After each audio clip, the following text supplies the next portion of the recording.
Hi, everyone. Welcome to the Wednesday edition of Source 16 News. I'm Eddie Owen. Thanks for joining us. Topping our news, details are sketchy at this hour, but several volunteer fire departments are on the scene of a fire in Christian County. Firefighters with the Crofton, Fairview, Highland, and Lacey volunteer fire departments responded to TransStar Recycling. That is the old Utley's Auto Salvage at 1125 Bypass Road between the Pennyrile Parkway and Greenville Road. Preliminary emergency reports indicate the fire began in some equipment but has spread into other areas of the recycling center. We will have more details coming up on this story at 10 o'clock. Police are investigating a bank robbery in Oak Grove that occurred earlier today. Oak Grove Police Lieutenant Adam Vanderkolk told Source 16 a young Asian or Hispanic male between 18 and 25 years of age entered the BB&T Bank at 15744 Fort Campbell Boulevard. Around 12:35, walked up to the teller at the counter and handed her a note stating that he wanted money.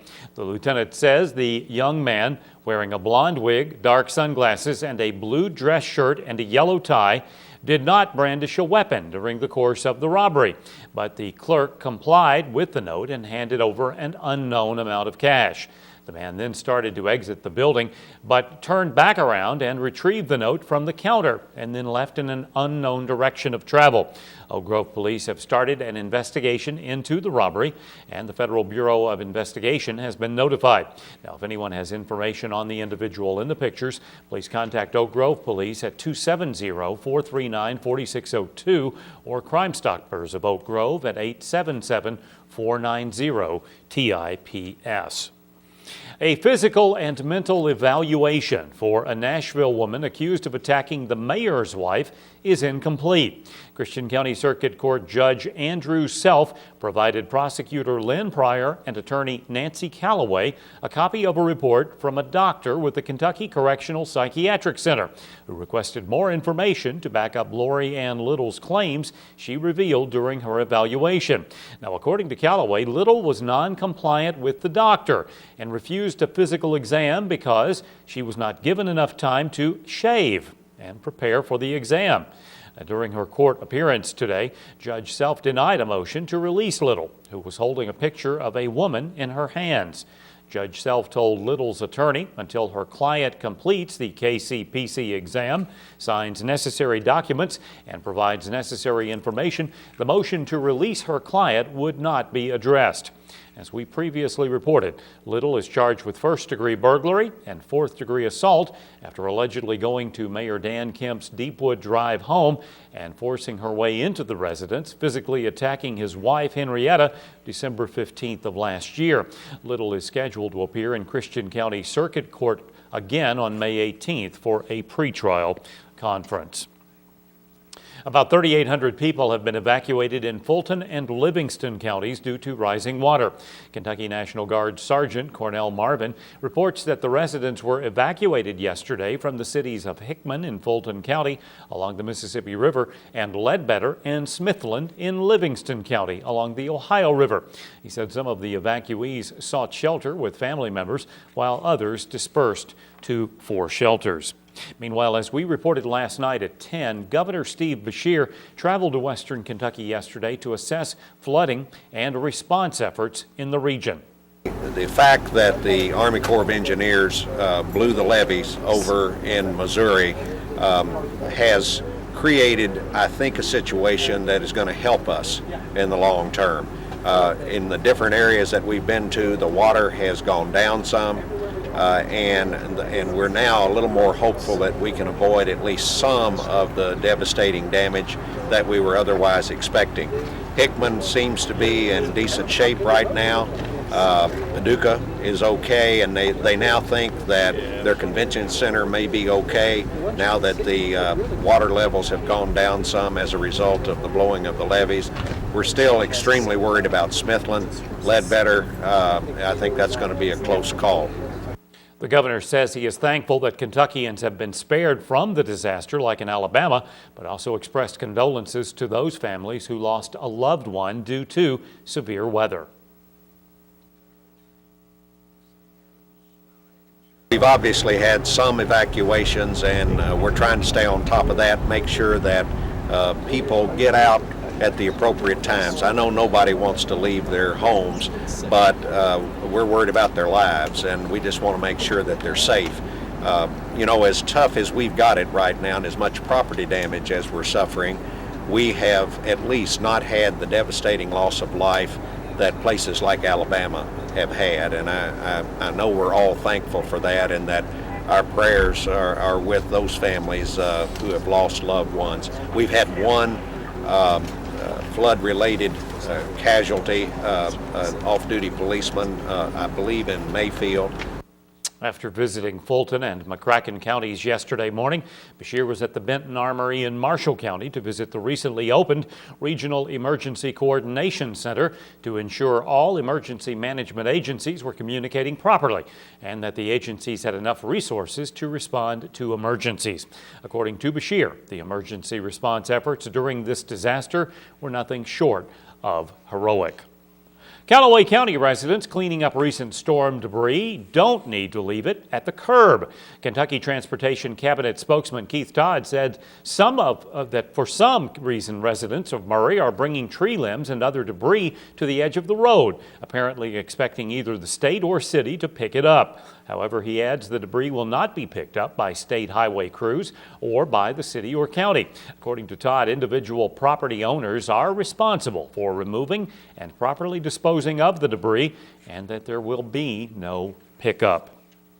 Mayfield Police will be conducting traffic safety checkpoints in the Graves County area. Officers will be checking for children that are not properly restrained in child restraints, impaired drivers, and the use of seat belts. According to Mayfield Police, safety checkpoints will be conducted in various locations throughout the city of Mayfield that are experiencing a high ratio of vehicular crashes resulting in injury and or death compared to relatively low safety restraint usage ratio. Police say the approved road check locations in the city of Mayfield are on US 45, South 16th and 45, James and 45, 45 and Dick Castleman Bypass, Kentucky 121 from Dick Castleman Bypass to the Graves County High School entrance, Kentucky 5880 from Dick Castleman Bypass to Old Dublin Road, Kentucky 303 from Paris Road to Charles Drive and 10th Street, and from Farthing Street to the southern city limits. Motorists traveling over the Lake Barkley Bridge need to be aware of a lane restriction that could cause a slight delay in getting to your destination. Transportation Cabinet spokesman Keith Todd said a contractor began restricting traffic to one lane on US 68, Kentucky 80, Lake Barkley, Cumberland River Bridge at Canton in Trigg County today, and will be working 10-hour days to try to complete the work as quickly as possible. He notes delays should be 5 minutes or less in this work zone. Also known as the Lawrence Memorial Bridge, the US 68 Kentucky 80 Lake Barkley Bridge is at the eastern entrance to land between the lakes between Golden Pond and Cadiz. Meanwhile, highway crews will be repairing what is called a monster pothole on US 45 in Graves County. Keith Todd said the pothole is just north of the Purchase Parkway and Kentucky 1830 Jimtown Road. According to Todd, a milling crew worked at the site today to prepare for paving in this area on Friday, weather permitting. Motorists are urged to use caution in the area. If you missed our report last night at 10, Hopkinsville City Council approved the first reading of an ordinance that will increase sewer and water rates. Under the ordinance, Hopkinsville residents will see a 76-cent increase, Pembroke residents a $1.04 increase, and Oak Grove residents a $1.54 increase to their bills. During the mayor's comments, Mayor Dan Kemp talked about the recent rainfall and how the amount of rain has set a new record.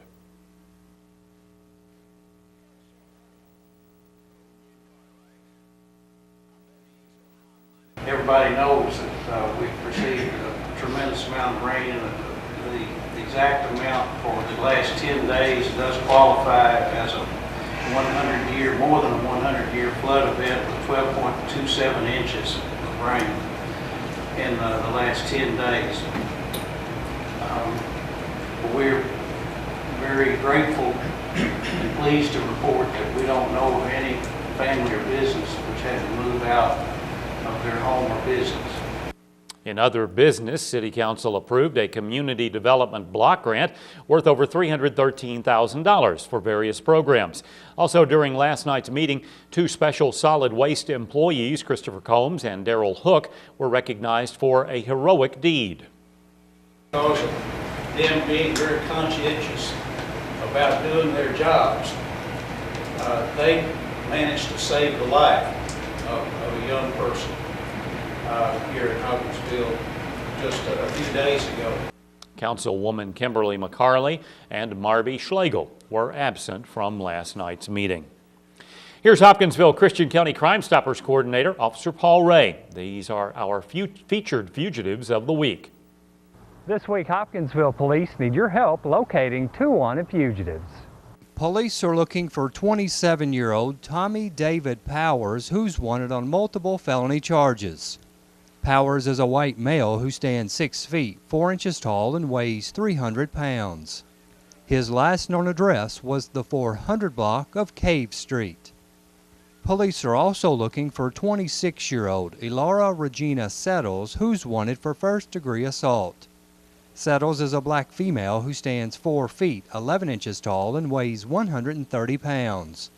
Her last known address was the 100 block of South Vine Street. If you know where police can locate these wanted fugitives, and we've got cash waiting for you.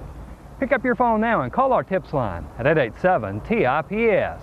If your information leads to an arrest, Crime Stoppers will pay you a cash reward. And remember, we will never ask your name, and you will not have to appear in court. Well, this week's Fugitive of the Week, I'm Officer Paul Ray for Crime Stoppers. And it is Powerball night. Tonight's Powerball jackpot is $36 million. Coming up Friday, the Mega Millions jackpot is $12 million.